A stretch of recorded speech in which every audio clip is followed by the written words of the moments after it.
Lockdown has had a huge impact on children's lives, not least on the amount of sport and physical activity that they've been doing. Children and young people should be active for about an hour a day, but fewer than half managed that in the past year. Every primary school in England receives thousands of pounds of money, which is ring-fenced specifically for PE. But the BBC has learned that the money isn't always being used for that. Here's our sports correspondent, Natalie Pirks. Friday happy hour looks a little different at Academy St James's. 4 years ago, this school, in the top 10% of deprived areas in Bradford, was in special measures. Right, go on then, you push it, guys.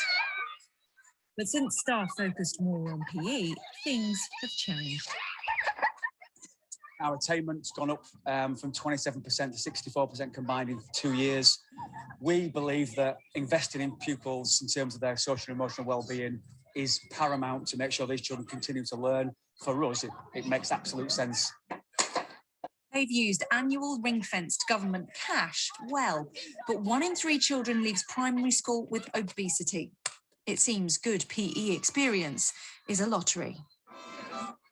In 2013, David Cameron launched the PE and School Sports Premium to build on the legacy of the London Olympics. Every primary school in England is given a minimum of £16,000 a year, and they must declare on their website what they spend the money on. But 8 years on, and more than £1.9 billion spent, just what is the impact? Where it works, it's having a massive impact.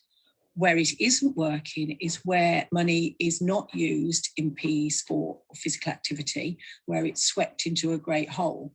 And that's a big issue because it's the young people who've missed out. The BBC has seen several documents showing the Department of Education has been warned in recent years that the premium is sometimes abused. I've spoken to a number of PE professionals for this piece, and time again, I've heard there's zero accountability or evidence of sustainability for the premium. Now, I've heard of schools who simply copied and pasted their website reports because they know there would be no scrutiny, and of schools who spent the ring-fenced cash on things like iPads or minibuses instead of PE. Schools Minister Nick Gibb told us supporting children and young people's physical health and well-being is a priority for this government, which is why we launched our ambitious School Sport and Activity Action Plan. Schools must publish their PE and sport premium plans online and are held to account by Ofsted on the extracurricular activities they offer pupils. The pandemic has hit schools hard, but PE is being sidelined in some areas when arguably it's needed more. We need to stop this conversation that disconnects health from academic performance. If we focus on bringing children into schools to sit them down, to catch them up on maths and English, we are going to increase the inequality gap.